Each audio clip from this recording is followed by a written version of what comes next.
Студияда яңалыклары вакыты, студияда Лейсан Галиева исәнмесез. Бүгінгі шығарылышының төп темалары. Куркынычсыз тәгәрмәш яш юл хәрәкәт инспекторлары хәрәкәтен тулыландыра. Бүген бүйік Тукайыбыз туган көн. Луч телекомпаниясы бүйік җиңү көнен каршы алырга әзерләнә. Йортларны газ шелтеріне тоташтыру дәвам итә. Моның хакта Әлмәт муниципаль районының атналык планеркасы вакытында сүз кузгалтылар. Идарә хезмәт күрсәтү зонасына 4 район керә. Әлмәт, Октаныш, Мөслим, Сарман районнары.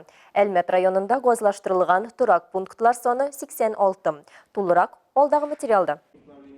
Әлмәт газ эксплуатация җитештерү идарәсе начальнигы Айрат Азат улы Юсупов доклады белән чыгыш ясады. Ул 2022 елдагы эшчәнлеге һәм 2023 елга бурычлар турында сөйләде. Шулай узган ел дәвамында идарә тарафыннан излексез газ белән тәэмин итү җитештерелгән. Объем поставки газа населению и транспортировки газа потребителям составил 430 миллионов метров кубических, в том числе населению поставлено 180 миллионов метров кубических, транспортировка коммунально-бытовым потребителям 165 миллионов метров кубических, транспортировка промышленным потребителям 82, газ на собственные нужды 1 486 000 метров кубических.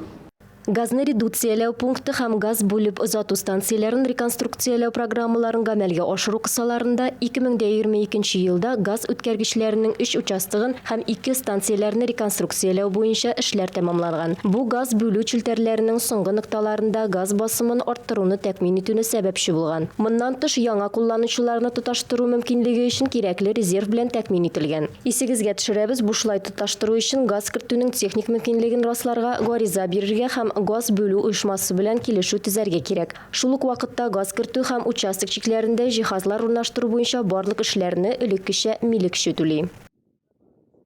Әлмәт районы мәктәп командалары арасында куркынычсыз тәгәрмәш конкурсының муниципаль этабы башланды. Быел яшь инспекторлар хәрәкәтенең алтын юбилеена багышлана.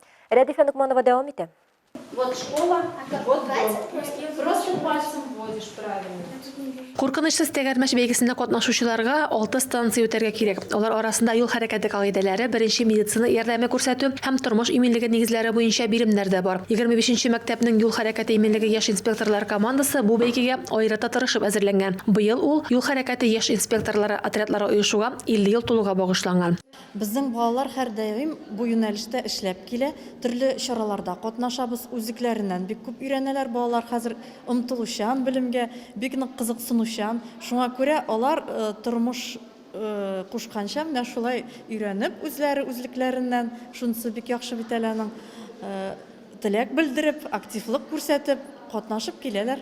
Мондый бәйгеләрнең максаты бер: юл хәрәкәтендә катнашучыларны кечкенәдән үк тәрбияләү. Шуңа күрә биремнәрдә дә тормышта файда китерә алырлык итеп эшләйләр. Мисал өчен, мәктәп һәм үй арасындагы маршрут.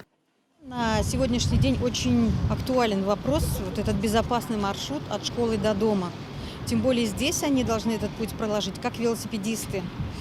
Поэтому как правильно прийти, где правильно перейти дорогу, это они все должны знать, и сегодня они все это проговаривают и именно прокладывают тот безопасный маршрут, по которому они должны ходить ежедневно. Әлеге бәйгеләр аша оештыручылар яшь юл хәрәкәте инспекторлары отрядына күбрәк укучыларны җәлеп итәргә тырыша. Быел бәйгедә шәһәр һәм район мәктәпләреннән 36 команда катнаша. Автомобиль урынына велосипед, машина йөртү таныклыгы урынына бәйгедә катнашу хокукы. Яшь юл хәрәкәте инспекторларының төп бурычы олылар кебек юлда йөрү кагыйдәләрен төгәл белү һәм аларны каршылыксыз үтәү. Рәдифә Нугманова, Рафаэль Сафин, яңалыклар вакыты, Луч, Әлмәт телекомпаниясе. Бүген Россиядә радиацион хәлакәтләр нәтиҗәләрен бетерүдә катнашучылар һәм әлеге вакыйгалар корбаннарын искә алу көне. Нәкъ бу көнне 37 ел элек Чернобыль атом электростанциясендә 20нче гасырның иң зур техноген хәлакәте була. Бу датага катнашу булган әлмәтлеләр бүген митингка җыелды. Чарада район башлыгы Тимур Нагуманов, район ветераннар советы рәисе Владимир Яшанин катнашты. Әлмәт районыннан Чернобыль хәлакәтен бетерү өчен 170ләп кеше катнашкан. Ораларында зыян күреп халак булучылар да авыруга дучар ителгәннәр дә булган. Бүген алар калабызда аварияны бетерүдә катнашучылар инициативасы белән булдырылган Чернобыль берлегендә тора. Чара азагында радиацион хәлакәт корбаннарын 1 минут тынлык белән искә алдылар. Стеллага чәчәкләр салдылар. Бүгін көрінеклі шағиребіз Ғабдулла Тукай туған күні ұлы республикабызға гына түгел Россия һәм татарлар яшәгән башка бик күп илләрдә күркәм традициягә әверелеп туган тел көне буларак билгеләп үтелә. Елдагыча бөек язучының иҗатына битараф булмаганнар Тукай һәйкәленә чәчәкләр китерә. Мәйданда татар халкының шагыйрен искә алу чарасы уза. Мәйдан балалар иҗаты күргәзмәсе Тукай иҗатына багышланган китаплар, полиграфия белән бизәлгән. Әлмәт шагыйрьләре һәм язучыларның чыгышлары, Әлмәт татар драма театры актерларының театральләштерелгән тамашалары бер кемне дә битараф калдырмады. Безнең туган телебезне сакларга кирәк һәм Тукай шигырьләре белән балалар киләчәктә үссеннәр иде, онытмасыннар иде. Әкиятләрдән иң популяр ул Су анасы, Шүрәле, Күбәләк, Мохмай белән Молай. Габдулла Тукай туган көненә мин поделку ясадым глинадан.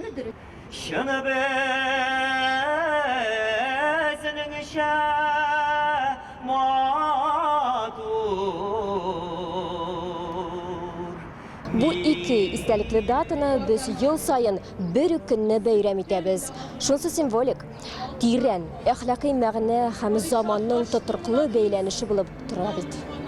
Аның китаплары балаларны туган як матурлыгына, игелеккә өйрәтә, мәрхәмәтле, гадел һәм кыю булырга чакыра. Бу ел милләтебезнең бөек шагыйре Габдулла Тукай туына 137 ел. Менә шушылай җыелып килү ул бик күп нәрсә турында сөйли. Чөнки татарның киләчәге бу менә шу мәйданга килгән халыкка алар тәрбияләгән укучыларга һәм инде шушы яшь буынга бәйле.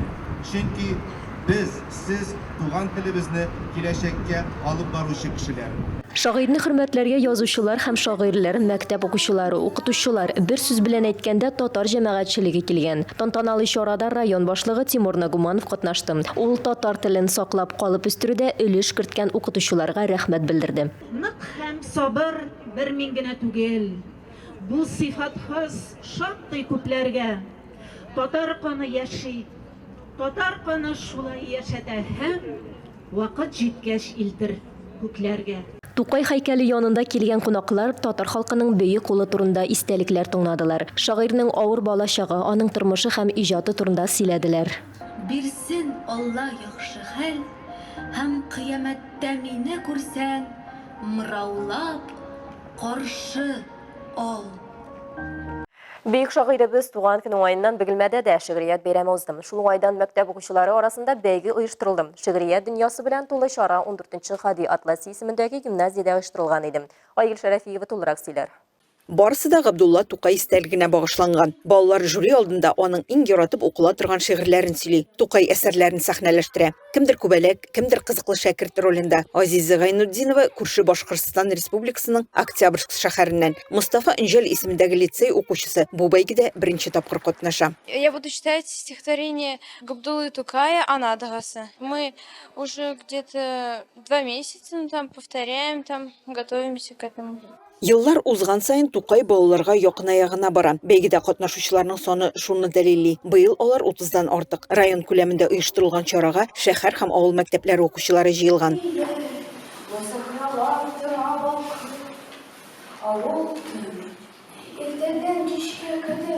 Бу елда үткәрелә торган зур чара.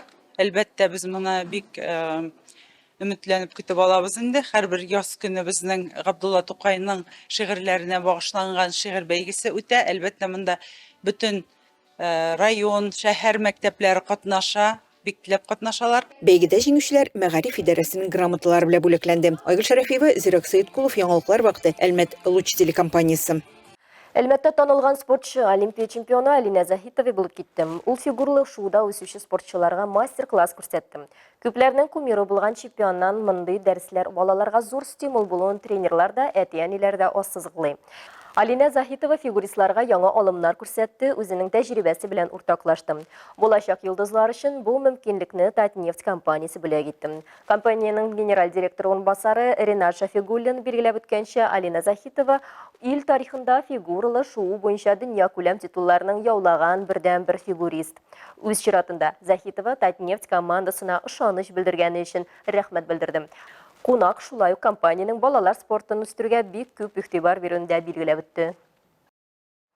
Сәнгать мәктәпләрендә исә хисап эшләр дәвам итә. Кичә кич уку елы дәвамында ирешкән уңышлары белән Рәис Нәгыймов исемендәге 1-нче номерлы балалар музыка мәктәбе укучылары уртаклашты. Сәхнә артында агызыгы булса да, сәхнәнең үзендә бу вакытта идеаль тынлык хөкем сөрә, чөнки тамашачы күңеленә юл яру өчен һәр музыкант беренче чиратта тынлык белән дус була белергә тиеш.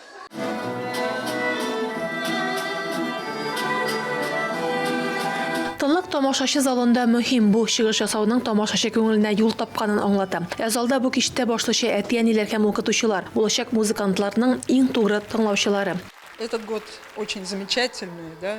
Много у нас дат, и педагоги-наставники, отмечая этот год, пришли очень с хорошими результатами.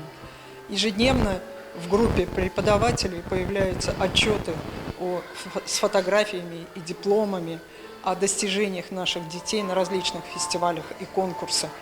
Буквально ежедневно, особенно во второй половине учебного года.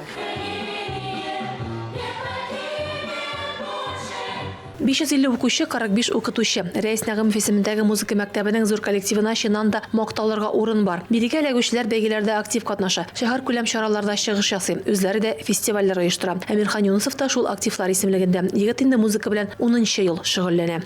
Безнең коллектив Мерси. Ике малай һәм күп кыз.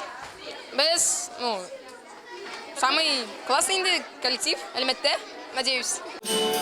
Концерт 2 өлештән торды, анда мәктәпнең иң алдынгы укучылары һәм укытучылары чыгыш ясады. Рәдифә Нугманова, Дамир Курбанов, яңалыклар вакыты, Луч, Әлмәт телекомпаниясе. Был месяц май вокал осталык бәйгесе тәмамланды. Бөек җиңү көне алдыннан Луч телекомпаниясе Совет халкының рухын җимерергә мөмкинлек бирмәгән корал булырлык җырларны искә төшереп профессиональ булмаган башкаручыларны җыйды. Конкурс 2 турда үткәрелде. Беренче этапта катнашучыларның видео язмалары сайлап алынды, икенче этапта клипларны студиядә төшереп жюри бәяләмәсен алды. Озакта хәрби патриотик җыр конкурсының финал төшерелде. Бәйге яшьләрдә әхлакый принциплар формалаштырырга, өлкән буныга хөрмәт, патриотизм, гражданлык, ватанга тугрылык һәм мәхәббәт хисләре тәрбияләргә, хәрби патриотик җырларны популярлаштырырга тиеш дигән максат белән оештырылды.